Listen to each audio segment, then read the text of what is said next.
പ്രഖ്യാപനങ്ങൾ ഇന്നുണ്ടായേക്കാം. ഒരുപക്ഷെ അപൂർവമായൊരു നേട്ടത്തിലേക്ക് മമ്മൂട്ടി എത്തുമോ എന്നെല്ലാവരും ഉറ്റുനോക്കുന്നുണ്ട്. എന്താണ് വിവരങ്ങൾ? തീർച്ചയായും അത് തന്നെയാണ്. കാരണം അപൂർവമായൊരു റെക്കോർഡിലേക്ക് മമ്മൂട്ടി എത്തുമോ എന്നുള്ള ഒരു പ്രതീക്ഷയിൽ തന്നെയാണ് മലയാളി ലോകം നിൽക്കുന്നത്. കാരണം ഇന്ന് തന്നെ സംസ്ഥാന ചലച്ചിത്ര പുരസ്കാരവും ദേശീയ ചലച്ചിത്ര പുരസ്കാരവും പ്രഖ്യാപിക്കുന്ന സമയത്ത് ഈ രണ്ട് പുരസ്കാരത്തിലും മുന്നിട്ട് നിൽക്കുന്നത് മമ്മൂട്ടിയാണെന്ന് പറയേണ്ടി വരും. ദേശീയ ചലച്ചിത്ര പുരസ്കാരത്തെ സംബന്ധിച്ചിടത്തോളം മമ്മൂട്ടിയും ഋഷഭ് ഷെട്ടിയുമാണ് മുന്നിട്ട് നിൽക്കുന്നത്. കാന്താര എന്ന ചിത്രത്തിലൂടെ ഋഷഭ് ഷെട്ടിയും റോഷാക്ക് നൻപകൽ നേരത്ത് മയക്കം എന്നീ രണ്ട് ചിത്രങ്ങളിലൂടെ മമ്മൂട്ടിയും തുല്യമായി മത്സരിച്ച് മുന്നേറുകയാണ്. ഇതിൽ ആര് വിജയിക്കുമെന്നുള്ളത് കണ്ടറിയേണ്ടതാണ്. അതോടൊപ്പം തന്നെ സംസ്ഥാന ചലച്ചിത്ര അവാർഡിനെ സംബന്ധിച്ചിടത്തോളം മമ്മൂട്ടി തന്നെയാണ് മുന്നിൽ നിൽക്കുന്നത്. മമ്മൂട്ടിയും പൃഥ്വിരാജും തമ്മിലാണ് മത്സരം. മമ്മൂട്ടി ഈ രണ്ട് ദേശീയ ചലച്ചിത്ര പുരസ്കാരത്തിലും സംസ്ഥാന ചലച്ചിത്ര പുരസ്കാരത്തിലും ഈ മുന്നിട്ട് നിൽക്കുമ്പോൾ ഒരു റെക്കോർഡായിരിക്കാം. കാരണം സംസ്ഥാന ചലച്ചിത്ര പുരസ്കാരം മമ്മൂട്ടിക്ക് ലഭിക്കുകയാണെങ്കിൽ മമ്മൂട്ടി ആയിരിക്കും കേരളത്തിൽ തന്നെ ഏറ്റവും കൂടുതൽ തവണ സംസ്ഥാന ചലച്ചിത്ര പുരസ്കാരം നേടുന്ന മികച്ച നടൻ ആവുന്നത് മമ്മൂട്ടി എന്നൊരു റെക്കോർഡും കൂടി സൃഷ്ടിക്കപ്പെടാനൊരു സാധ്യതയും കൂടിയുണ്ട്. പക്ഷേ കണ്ണുകൾ ദേശീയ അവാർഡിലേക്കാണ്. അതിൽ മലയാളികൾക്ക് സന്തോഷിക്കാൻ വകയുണ്ടോ? മമ്മൂട്ടിക്ക് റോഷാക്കിലൂടെയും നൻപകൽ നേരത്തിൽ മയക്കം എന്ന ചിത്രത്തിലൂടെയും അവാർഡ് നേടാൻ സാധിക്കുമോ എന്നുള്ളതും അറിയേണ്ടതാണ്. നൻപകൽ നേരത്ത് മയക്കം എന്ന സിനിമയിലൂടെ കഴിഞ്ഞ തവണ സംസ്ഥാന ചലച്ചിത്ര പുരസ്കാരം മമ്മൂട്ടി സ്വന്തമാക്കിയിരുന്നു.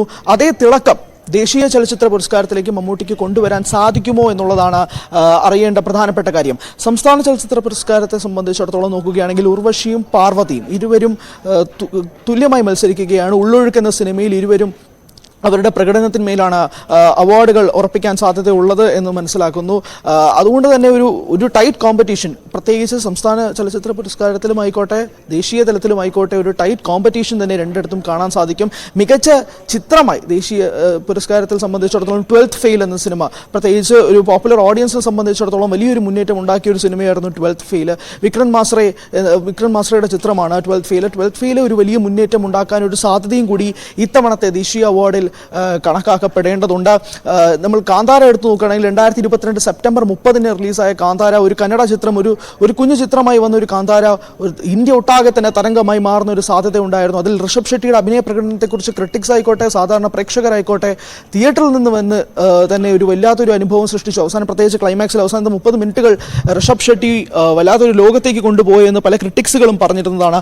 ആ ഒരു മത്സര രംഗത്തേക്ക് മമ്മൂട്ടിക്ക് എത്രമാത്രം റോഷാക്കിലൂടെയും നൻപകൽ നേരത്ത് മയക്കം എന്ന ഈ രണ്ട് ചിത്രങ്ങളിലൂടെയും തന്നെ ഋഷഭ് ഷെട്ടിയെ കടത്തിവെട്ടാൻ സാധിക്കുമോ? ഇതാണ് ഏറ്റവും പ്രധാനപ്പെട്ട ചോദ്യം. പക്ഷേ മമ്മൂട്ടിയെ സംബന്ധിച്ചിടത്തോളം ദേശീയ തലത്തിലും സംസ്ഥാന തലത്തിലും ഈ ഒരു മുന്നേറ്റം കാഴ്ചവെക്കുമ്പോൾ മലയാളികൾക്ക് സന്തോഷിക്കാൻ സാധിക്കുമോ? പ്രത്യേകിച്ച് ഈ രണ്ട് തലത്തിലും മമ്മൂട്ടിക്ക് വിജയിക്കാൻ സാധിക്കുകയാണെങ്കിൽ അതൊരു ചരിത്രമായി മാറും. ആ ഒരു ചരിത്രം സൃഷ്ടിക്കാൻ മമ്മൂട്ടിക്ക് സാധിക്കുമോ എന്നുള്ളത് തന്നെയാണ് ഏവരും ഉറ്റുനോക്കുന്ന ഒരു പ്രധാനപ്പെട്ട കാര്യം.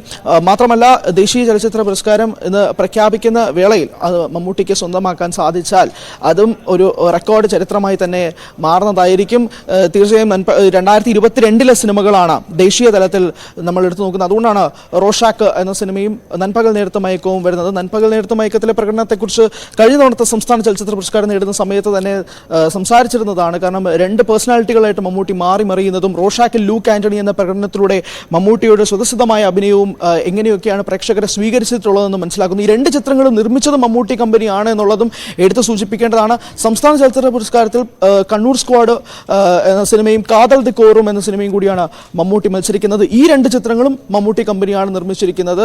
മൊത്തത്തിൽ നോക്കുകയാണെങ്കിൽ ഇന്നത്തെ ദിവസത്തിൽ മമ്മൂട്ടിയുടെ 4 ചിത്രങ്ങൾ നിർമ്മിച്ചിരിക്കുന്നത് മമ്മൂട്ടി തന്നെയാണെന്നുള്ളതും ഒരു കൗതുകകരമായ കാര്യം തന്നെയാണ്. എന്തായാലും ഈ ഒരു പുരസ്കാര വേളയിൽ ഉറ്റുനോക്കുന്ന സമയത്ത് പ്രത്യേകിച്ച് സംസ്ഥാന തലത്തിൽ ഉറ്റുനോക്കുകയാണെങ്കിൽ ഒരു വല്ലാത്ത കോമ്പറ്റീഷൻ തന്നെയാണ്. പൃഥ്വിരാജ് ആടുജീവിതം എന്ന സിനിമയിലൂടെ അദ്ദേഹം നടത്തിയ ട്രാൻസ്ഫോർമേഷൻസ്, അദ്ദേഹം ഒരു 10-14 വർഷത്തോളം ആ സിനിമയ്ക്ക് വേണ്ടി മാത്രമായിട്ട് കഴിഞ്ഞതാണെന്നും പൃഥ്വിരാജും സംവിധായകൻ ബ്ലസ്സിയും അഭിമുഖങ്ങളിലൊക്കെ പറഞ്ഞിരുന്നതാണ്.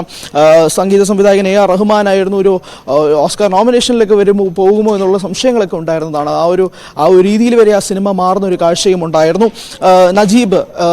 നജീബിന്റെ ഒരു വേഷം പൃഥ്വിരാജ് അതിഗംഭീരമായി മാറ്റി. 2 മണിക്കാണ് സംസ്ഥാന ചലച്ചിത്ര അവാർഡ് അറിയാൻ സാധിക്കുക. 3 മണി വരെ കാത്തിരിക്കണം ദേശീയ പുരസ്കാരം ആർക്ക് എന്നറിയാൻ.